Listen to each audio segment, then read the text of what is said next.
Hello everyone, Assalamu alaikum. I hope all of you are doing very well. I am Farzana Mishu. Welcome to my channel. কিছুদিন আগে আমরা গিয়েছিলাম একটা পিকনিকে, but নানা রকম ব্যস্ততার কারণে আমি সেটা নিয়ে কোনো ভিডিও বানাতে পারিনি। আজকে আমি মোটামুটি ফ্রি থাকার কারণে ভাবলাম যে একটা ভিডিও বানাই। আমরা গিয়েছিলাম ড্রিম হলিডে পার্কে, যেটা হচ্ছে ঢাকার কাছে নরসিংদী জেলা ঢাকা সিলেট মহাসড়কের পাশে। আমি তেমন প্রফেশনাল না, যদিও আমি ট্রাই করবো আমার সাধ্য মতো আপনাদেরকে ঘুরে দেখানোর জন্য। আমরা মূলত আমাদের যাত্রা শুরু করেছিলাম সকাল 7টা বাজে, অ্যান্ড রাস্তা ফাঁকা থাকার কারণে আমরা সকাল 10টার মধ্যে ওখানে পৌঁছে যাই। ওখানে যাওয়ার পর আমাদেরকে সকালের নাস্তা দেওয়া হয়, যেখানে খিচুড়ি ছিল, আর খিচুড়িটা অনেক মজা ছিল। ব্রেকফাস্ট করার পর যে জায়গাটাতে আমাদের পিকনিকটা হচ্ছিল, আমি চারপাশটা একটু দেখলাম, দেন আমরা আমাদের ফ্রেন্ডরা মিলে চারপাশটা ঘোরার জন্য বের হয়ে গেলাম। ড্রিম হলিডে পার্ক মোটামুটি হাইপ থাকার কারণে এখানে অনেক বেশি ভিড় ছিল, অনেক মানুষ ছিল চারপাশে মোটামুটি ঘুরে দেখার পর ভাবলাম যে এবার আমরা কিছু রাইডসে উঠি। সো ফার্স্টে আমরা ভূতের বাড়ি যখন সামনে দেখলাম, সবে ডিসাইড করলাম যে ওখানেই গিয়ে শুরু করা যাক, যেটার পার পার্সন টিকিট ছিল 110 টাকা করে।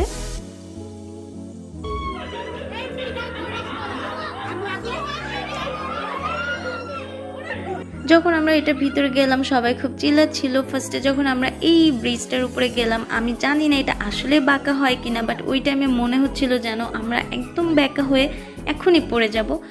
সো আমরা যখন ভিতরে গেলাম সবাই ভয় আরও বেশি চিল্লাচ্ছিল, but I don't know why আমার একদমই ভয় লাগছিল না, কারণ এগুলো সম্পূর্ণ ফেক, দেখেই বোঝা যাচ্ছিল তেমন একটা ভয়ের নাই। আর এই যে এই ভূতটা আসে, আমি ভিডিও করছিলাম দেখে সে আমাকে ধরতে চাচ্ছিল। ভূতের এই বাড়িতে আমার ভয় থেকে বেশি হাসি আসছিল। সো এখান থেকে বের হওয়ার পর আমরা সবাই ডিসাইড করলাম যে এবার আমরা রোলার কোস্টার উঠবো, যেটা পার পার্সন টিকিট ছিল 70 টাকা। রোলার কোস্টারটা একদম ছোট ছিল, বেশি বড় ছিল না, আর মাত্র একবার ঘোরানো হয়, যার কারণে আমার কাছে আহামরি মজা লাগেনি। বাট এখানে যখন নামার সময় হয়েছিল সবাই খুবই চিল্লাচ্ছিল ভয়ে। রোলার কোস্টার থেকে নামার পর ভাবলাম যে এবার কিছুক্ষণ চারপাশটা আবার ঘুরে নেওয়া যাক, এরপরে না হয় আবার কিছু রাইডসে উঠবো। সো এখানে একটা নদীর মতো ওরা করেছে, যেটা অনেক ভালো লাগে আসলে, আর মাঝখানে একটা ছোট্ট গ্রাম টাইপের করছে। এবার যাব নদীর ওপারে, যেখানে যেতে হলে আমাদেরকে এই বাসের মতো সুন্দর যে সিস্টেমটা করা হয়েছে নদীর তল দেশ দিয়ে, এটা দিয়ে যেতে হবে। যেহেতু নদীর নিচ দিয়ে এই সিস্টেমটা করা হয়েছে, যার কারণে পাশে যে দেয়ালটা সেটা খুবই ঠান্ডা, আর অনেক মানুষ ছিল, যার কারণে যাওয়ার জন্য অনেক ঝামেলা হচ্ছিল। ফাইনালি যখন এই পাশে আসলাম, তখন দেখলাম এই সাইডটা আসলে অনেক সুন্দর, স্পেশালি উপরে যে ড্রিম হলিডে পার্ক লেখাটা, ওই জায়গাটা আমার খুব ভালো লাগছে। তাই সবাই ডিসাইড করলাম যে ফার্স্টে স্কাই ট্রেনে উঠি, কারণ জায়গাটা এত সুন্দর, স্পেশালি এই সিঁড়ি সিস্টেমটা আমার কাছে খুবই সুন্দর লাগছে। আর পার পার্সন টিকিট ছিল মাত্র 100 টাকা।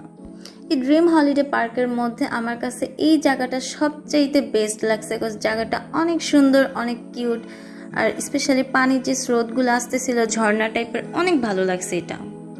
উপরে ওঠার পর চারপাশের ভিউটা দেখতে অনেক সুন্দর লাগে, যদিও আমি ক্যামেরাতে আপনাদেরকে সেইভাবে দেখাতে পারলাম না, যদিও নিজের দেখা আর ভিডিওতে দেখার মধ্যে অনেক তফাৎ।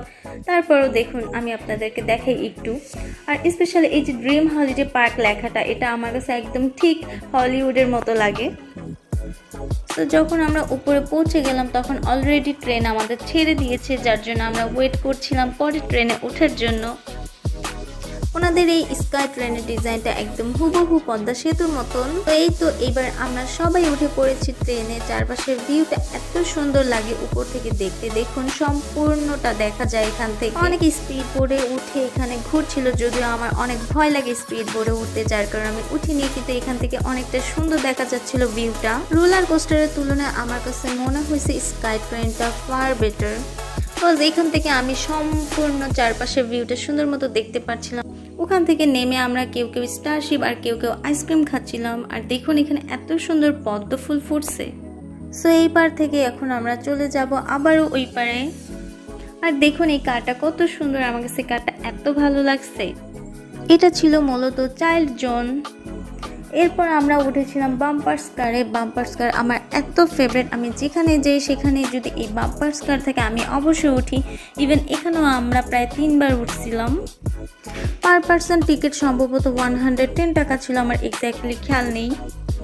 সো দুপুরে খাওয়া দাওয়া শেষ করার পর আমরা আবারও ঘুরতে বের হয়েছিলাম। তখন আমার ফ্রেন্ডরা এই বোর্ডে উঠেছিল, যদিও আমি উঠি নাই। অ্যাজ আই সেড বিফোর, আমার অনেক ভয় লাগে। বাই দ্য ওয়ে, ওখানে একটা ছোট চিড়িয়াখানাও ছিল। দেখতে দেখতে সন্ধ্যা হয়ে এসেছে। যাওয়ার আগে এখানে আমরা কিছু খেলা, কিছু নাচ গানও হয়েছিল। এখন আমাদের সেই ড্রিম হলিডে পার্কের যে পিকনিক ট্যুর ছিল সেটা সম্পূর্ণ শেষ। আমরা এবার বাসার দিকে রওনা দিব। আশা করি আমার আজকের ব্লগে আপনাদের ভালো লাগবে। রাতের বেলা এই ভিউটা এত সুন্দর ছিল, দিনের বেলা যদিও অত বোঝা যায়নি। সব মিলে অনেক মজা হয়েছে দিনটাতে। এখন যাওয়ার বেলা। সবাই ভালো থাকবেন, টাটা।